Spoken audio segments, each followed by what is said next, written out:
jadi ular. Nah, kemudian sama Allah disuruh merintahkan melempar tongkatnya. Ini yang bisa melempar tongkat dengan yakin gak sembarangan orang loh. Ini mau dikejar sama ular. Perintahnya bukan lari, suruh ngelempar tongkat. Nah, ini harus iman yang kuat ini.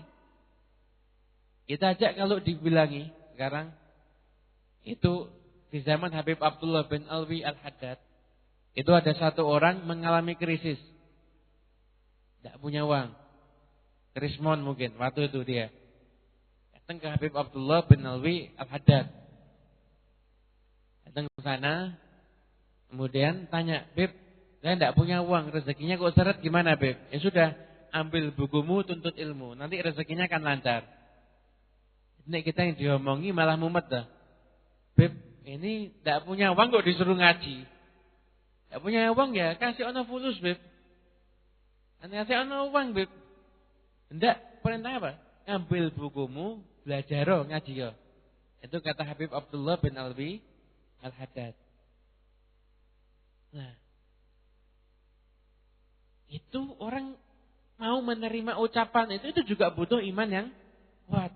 Apalagi Nabi Musa saat itu. Bagaimana waktu itu ular-ular ini sudah datang. Kemudian Nabi Musa perintahkan suruh ngelempar tongkatnya.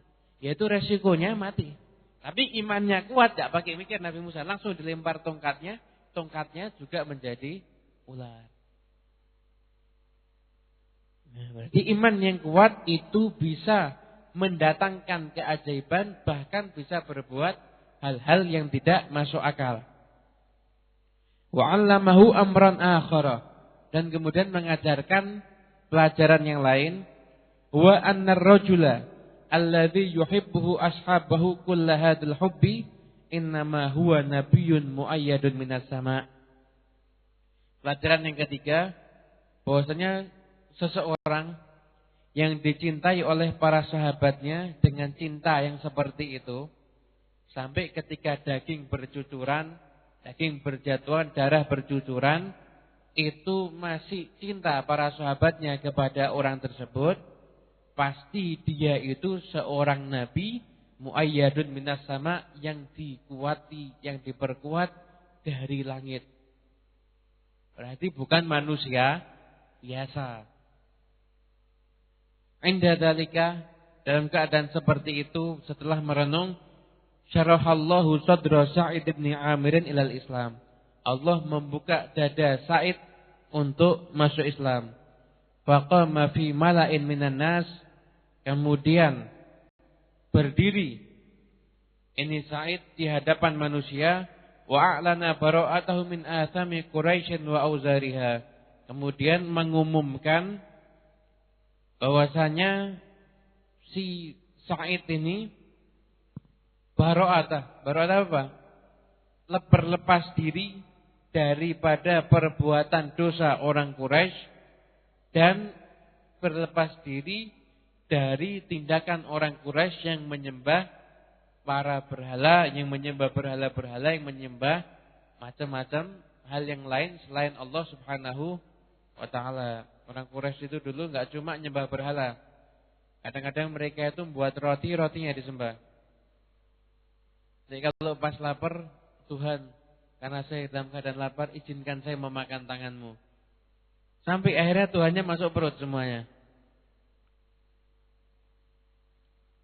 Kemudian setelah masuk Islam, Sa'id bin Amir hijrah ke Madinah. Hijrah ke Madinah, walazima Rasulullah sallallahu alaihi wa syahida ma'hu Khaybar wa ma ba'daha minal ghazabat. Kemudian Sa'id berangkat ke Madinah, kemudian ikut terus dengan Rasulullah. Bahkan perperangan yang pertama kali perperangan yang termasuk diikuti itu perang Khaybar.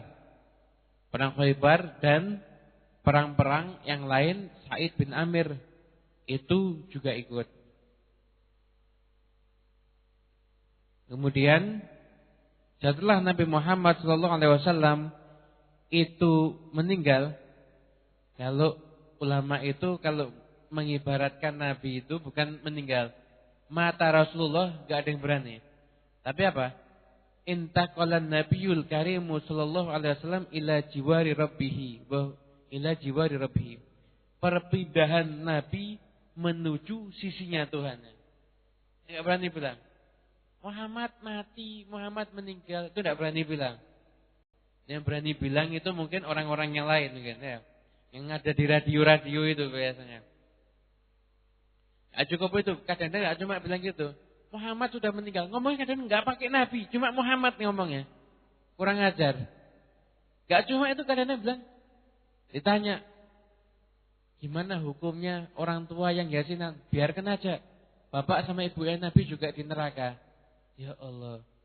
Bapak ibu Nabi di neraka. Nah, terus yang ngomong gimana?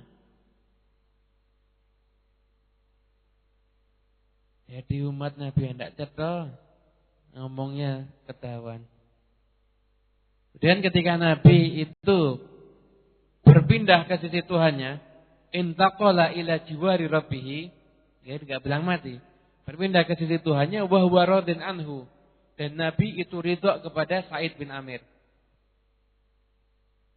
Dhalla min ba'dihi sayfan maslulan fi aidi khalifataihi Abu Bakar wa Umar.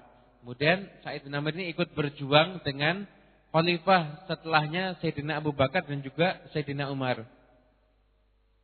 Dan Sa'id bin Amir itu hidup dikenal karakter utamanya alladzi ishtaral akhirata bidunya. Orang yang membeli kehidupan akhirat dengan dunia. Maksudnya membeli kehidupan akhirat dengan dunia itu gimana?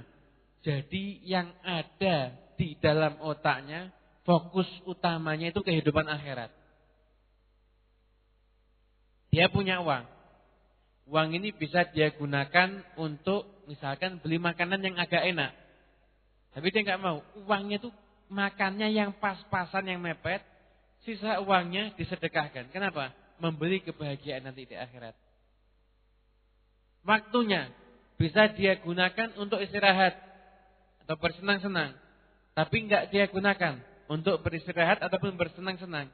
Tapi dia gunakan waktunya ini untuk membeli kebahagiaan di akhirat dengan dia sujud, dengan dia dakwah, dengan dia berjuang di jalan Allah. Itu kegiatan Sa'id bin Amir. Wa athara mardatallahi wa sahwabahu ala sa'iri raghabatin nafas wa shahawatil jasad. Kemudian Sa'id bin Amir ini lebih mengutamakan keridhaan Allah daripada semua keinginan hawa nafsu dan syahwat. Kemudian diceritakan bahwasannya sesungguhnya kedua khalifah Rasulullah itu sangat kenal dengan Sa'id. Dan hal yang paling dikenal daripada si Sa'id ini adalah kesungguhannya dan ketakwaannya. Dan mendengarkan selalu nasihat-nasihatnya Sa'id. Pernah suatu ketika Sa'id itu datang kepada Umar bin Khattab ketika Sayyidina Umar bin Khattab itu baru menjabat sebagai khalifah. Datang Sa'id mau ngasih nasihat kepada Sayyidina Umar. Sekalipun kita tahu ya, sahabat yang paling afdal itu Sayyidina Abu Bakar, Sayyidina Umar, Sayyidina Utsman dan Sayyidina Ali. Tapi ada khilaf yang mengatakan Sayyidina Abu Bakar, Sayyidina Umar, Sayyidina Ali, Sayyidina Utsman. Khilaf para ulama. Kita lihat Sa'id bin Amir ini ngasih nasihat kepada Sayyidina Umar. Berarti apa? Tidak ada larangan misalkan dari orang yang mabdul itu memberikan nasihat kepada orang yang fadil. Orang yang diungguli memberikan nasihat kepada orang yang unggul. Contoh, murid ngasih nasihat kepada ustadz itu enggak ada masalah. Dan itu adat para sahabat demikian, saling menasihati terus. Kemudian, ya Umar, usika an takhshallaha finnas. Wahai Umar, saya ngasih wasiat kepada kamu, takutlah kamu kepada Allah di dalam urusan masyarakat ini. Maksudnya apa? Jangan sampai mendolimi masyarakat. Maksudnya demikian. Wala takhshan nasa fillah. Kemudian jangan kamu takut kepada manusia di dalam urusan Allah. Berarti jangan takut. Manusia mau mencaci kamu, mau memusuhi kamu, tapi kalau itu urusan Allah dan kamu itu benar, jangan takut. Wa alla yukhalifa qauluka fi'laka. Kemudian jangan sampai bertentangan antara ucapanmu dengan perbuatan kamu. Fa inna khairal qawli ma saddaqahul fi'lu. Karena sesungguhnya sebaik-baik ucapan adalah yang dibenarkan oleh perbuatan. Saya misalkan ngomong, ayo kita sholat berjamaah, pahalanya dilipat gandakan ini dan itu. Terus saya tidak sholat jamaah di masjid, misalkan seperti itu. Itu omongannya, istilahnya tidak ada bobotnya, tidak ada ambunya ya. Tapi kalau saya ngomong, saya sholat juga di masjid, baru sebaik-baik ucapan adalah yang dibuktikan dengan perbuatan. Ya Umar, kemudian wasiatnya lagi, akim wajhaka liman wallakallahu amrahu min ba'idil muslimina wa qaribihim. Wahai Umar, hadapkanlah dirimu ini kepada orang-orang yang sama Allah dijadikan kamu itu mengurusi urusannya mereka. Maksudnya apa? Hadapkanlah dirimu kepada orang yang ada di dalam kekuasaan atau ada di dalam pemerintahanmu. Baik itu min ba'idil muslimin, baik dari kalangan kaum muslimin yang jauh, nggak ada di Madinah, wa qaribihim ataupun yang dekat. Wa ahibba lahum ma tuhibbu li nafsika wa ahli baitik. Kemudian cintai untuk mereka apa-apa yang kamu sukai untuk dirimu dan untuk keluargamu. Wakrah lahum ma takrahu li nafsika wa ahli baitika. Dan benci apa-apa yang menimpa mereka sebagaimana kamu benci apa-apa yang menimpa kamu dan keluarga kamu. Kalau kamu dan keluarga kamu itu enggak suka kepada kelaparan, maka kamu jangan suka kalau sampai ada kelaparan menyerang masyarakat kamu. Itu gambarannya kurang lebih demikian. Kemudian wala takhafillahi laumata laim. Kemudian jangan sampai kamu takut di dalam urusan Allah kepada celaan orang-orang yang mencela. Nih. Wala takhafillahi laumata laim. Kita tidak takut kepada celaan orang, ini adalah tugas yang berat. Di sekeliling kita misalkan banyak orang yang enggak sholat. Kalau kita mengingatkan masalah sholat, itu mereka tersinggung. Kemudian mereka tanya sama kita, gimana masalah sholat? Kalau kita jawab, kita dicela habis-habisan, dimusuhi. Biasanya kita jawab, cari aman. Kita takut untuk dimusuhi sama orang. Padahal itu bukan sikap yang baik. Sikap yang baik itu ngomong apa adanya, terserah. Mau dimusuhi biar, mau disakiti biar, mau dicaci biar, mau dihina biar. Tapi yang saya omongkan ini yang benar. La takhafillah laumata laim. Jangan kamu takut kepada celaan orang yang mencela kalau itu dalam urusan Allah. Rasulullah, jangan sampai kamu takut kepada manusia untuk berkata yang benar. Kenapa? Karena manusia ini tidak bisa mempercepat ajal kamu. Ada, kalau kita dimusuhi manusia terus kita tambah pendek umurnya. Enggak kan? Dan juga celaan manusia tidak menjauhkan kamu daripada rezeki. Kalau kita mencela manusia kok tambah rezekinya seret, juga enggak mungkin. Sekalipun dia itu bos kita, enggak mungkin. Rezeki itu sudah diatur sama Allah. Kemudian ketika mendengar nasihat daripada Sa'id bin Amir, Sayyidina Umar mengatakan, "Wa may yastati'u dzalika ya Sa'id?" Wahai Sa'id, siapa yang mampu untuk berbuat seperti itu? Sayyidina Umar tawadhu, merendah, padahal beliau mampu. Dan kata Sa'id, "Yastati'uhu rajulun mithluka mimman walahumullahu amra ummati Muhammad wa laisa bainahu wa bainallahi ahad." Kata Sa'id, yang mampu ya orang-orang yang seperti kamu. Itu orang-orang yang sama Allah dikasih kepercayaan untuk mengurusi umatnya Muhammad. Itu kamu itu mampu untuk demikian. Inda dzalika da'a Umar bin Khattab Sa'idan ila mu'azaratih. Kemudian Sayyidina Umar mengajak Sa'id, yuk kamu bergabung dengan kepemerintahan untuk bantu saya. Ya Sa'id, inna muwalluka ala ahli Hims. Wahai Sa'id, saya mau menjadikan kamu itu pemimpin untuk daerah Hims. Daerah Hims itu katanya daerah mana tadi saya sempat baca? Allah alam lupa malahan. Ada daerah Hims, Himsa namanya. Jadi saat itu dijadikan pemerintah. Saya kalau sekarang gubernurnya gitu. Jadi Sayyidina Umar itu presiden, Sa'id ini jadi gubernurnya. Sa'id dijadikan gubernur. Ya Umar, nasyatukallah alla taftinani. Ya Umar, jangan macam-macam kamu. Kamu mau ngasih fitnah kepada saya. Saya mau dijadikan pemimpin gitu. Saya tidak mau. Marah Sa'id. Sekarang kan enggak, rebutan malahan sekarang.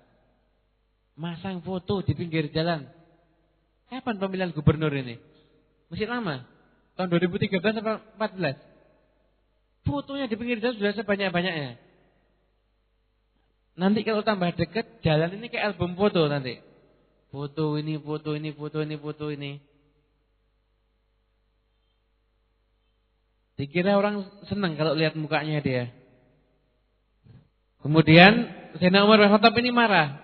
Waihakum, wada'tum hadzal amra fi 'unuqi tsumma takhallaitum anni. Hei Sa'id, apa? Sekarang ini kurang ajar kamu itu. Kamu menyerahkan amanat yang berat ini ke leherku, terus kamu mau berlepas diri. Tidak bisa. Ayo sama-sama kita panggul amanat yang berat ini. Wallahi la ad'uk. Kemudian kata Sa'id, ya sudah, demi Allah saya tidak akan meninggalkan kamu. Tsumma wallahu ala Hims. Kemudian kamu saya perintahkan untuk jaga di daerah Himsa tersebut. Kemudian Sayyidina Umar tanya, sekarang kamu nanti saya kasih gaji ya dari Baitul Mal. Kemudian kata Sa'id, buat apa uang dari Baitul Mal? Aku ini punya penghasilan yang sudah cukup, jadi nggak usah dikasih aku ini. Akhirnya Sa'id ini langsung berangkat ke daerah Hims dan dia menjadi gubernur di sana. Kemudian gak lama kemudian datang utusan kepada Sayyidina Umar, ada tamu dari daerah Hims tadi. Datang tamu dari daerah Himsa. Kemudian Sayyidina Umar tanya sama para tamu ini, oh kamu ini dari mana? Saya dari daerah Himsa. Jadi orang-orang yang terpercaya waktu itu datang. Para orang-orang sesepuhnya datang. Ya sudah, tolong kamu tuliskan nama orang-orang fakir di antara kamu. Sudah. Maksudnya apa sama Sayyidina Umar? Kalau ada orang fakir, di zaman itu sempat ada zaman jarang ada orang miskin. Bisa dihitung orang yang miskin. Kenapa? Orang-orang yang kaya itu sedekahnya itu luar biasa. Sampai orang itu mau ngasihkan zakat kepada siapa itu bingung. Di satu zaman sempat terjadi seperti itu. Berarti perekonomian sudah luar biasa waktu itu. Ada Sayyidina Umar ngasih perintah, uktubuli asma'a fuqaraikum hatta asudda hajatahum. Tolong kamu tulis kepadaku nama-nama orang fakir di antara kamu sampai aku bisa membantu hajat-hajatnya mereka. Warfa'u kitaban. Dan dikasihkan tulisannya, fa idza fihi, kemudian di antara nama-nama tersebut ada fulan, wa fulan, ada lagi Sa'id bin Amir. Umar kaget. Loh, ini jangan-jangan Sa'id bin Amir lain ini. Waman Sa'id bin Amir? Ini Sa'id bin Amir siapa? Amiruna, ya gubernurnya kami. Amirukum fakir. Loh, gubernurmu ini termasuk orang miskin? Dan Umar kaget. Naam, wallahi innahu la tamurru alaihil ayyamut tiwal wa la yuqadu fi baitihi narun. Dan mereka iya. Sa'id bin Amir ini miskin, bahkan terkadang berlalu masa yang panjang, berminggu-minggu itu kadang-kadang di rumahnya itu tidak keluar asap. Maksudnya apa? Tidak masak apa-apa sama sekali. Yang dimakan cuma kurma sama air putih. Ini kalau sekarang melarat banget sekarang. Orang saat melarat-melaratnya di Indonesia ini, minimal nasi goreng itu ya kadang-kadang ya makan. Ini Sa'id bin Amir tidak makan apa-apa. Di rumahnya tidak pernah ada asap yang mengebul. Kemudian fabaka Umar hatta balla dumu'uhu lihyatahu. Dan nangis Sayyidina Umar itu sampai air matanya itu membasahi jenggotnya. Tsumma amada ila alfi dinarin. Kemudian ngirim uang 1000 dinar kepada Sa'id. Faja'alaha fi surratin, ditaruh di atas kantong. Faqala iqra'u alaihi salam minni wa qulu lahu ba'atha ilaika amirul mu'minin bi hadzal mal litasta'ina bihi ala qada'i hajatik. Kemudian ini saya kasih uang di pundi-pundi ini, kemudian sampaikan salam dariku kepada Sa'id dan katakan kepada dia, Amirul Mukminin sudah ngasih kamu harta-harta ini untuk membantu kebutuhan kamu. Kemudian gimana reaksinya Sa'id ketika menerima uang ini? Kisah-kisahnya ini luar biasa. Cuma waktunya sudah semakin mepet. Saya baca cerita yang terakhir ya.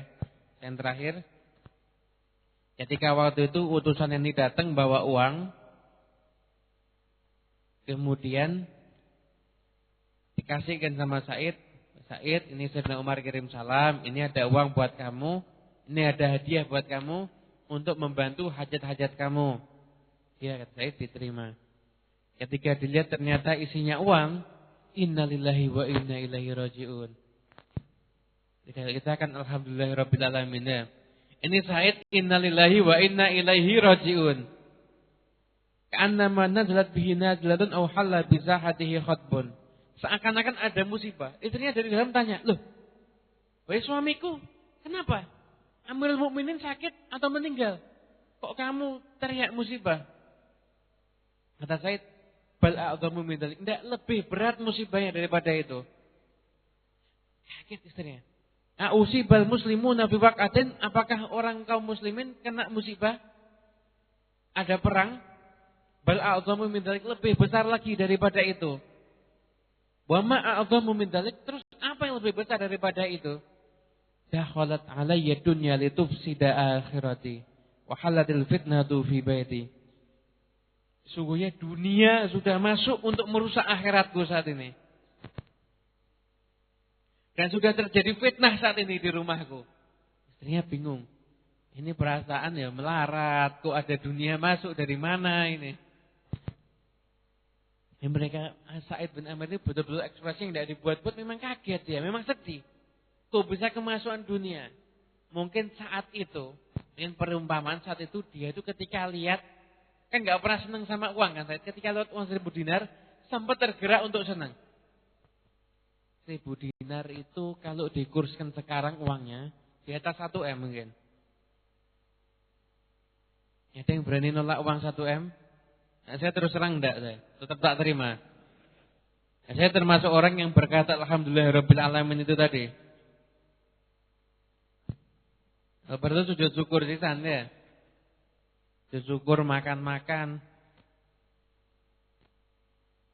Kemudian kaget. Habis itu istri kaget. Justru istrinya belum tahu nih uang 1000 dinar ini. Sudah, bebaskan, selesaikan fitnah itu. Oh ya sudah, gimana cara menyelesaikannya? Kata Sa'id, kamu mau enggak bantu aku untuk menyelesaikan fitnah ini? Mau. Sudah, ambil semua uang tersebut, bagikan sama seluruh kaum fakir miskin. Tidak diambil sedikit pun. Ini kehidupan, potret kehidupan daripada Sa'id bin Amir Al-Jumahi. Sa'id bin Amir Al-Jumahi. Dan besok lagi masih ada kisah. Kisahnya kisi-kisinya ya. Bagaimana waktu itu masyarakat memprotes 4 hal pada diri Sa'id bin Amir. Apa protesnya masyarakat dan bagaimana jawaban daripada Sa'id bin Amir? InsyaAllah kita lanjutkan di pertemuan yang akan datang. Wallahu ta'ala a'lam bishawab. Wa ta'ala a'lam bishawab. Al-Fatihah. Bismillahirrahmanirrahim.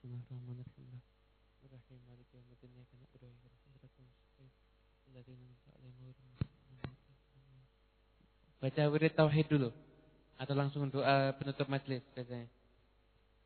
Doa penutup majelis.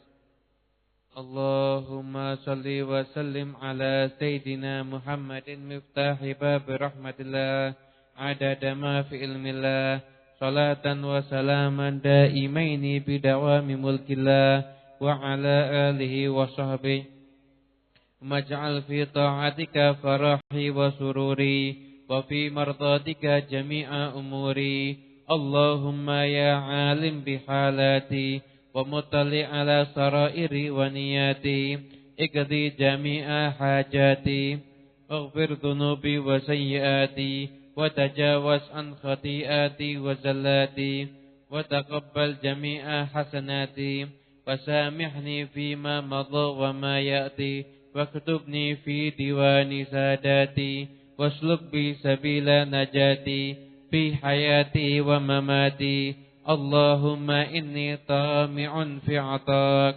راغب في رضاك مستسلم لقضاك فاكتبني من أولياك واسلك بي سبيل هداك والحقني بأسفياك وصلى الله وسلم الحمد لله رب العالمين.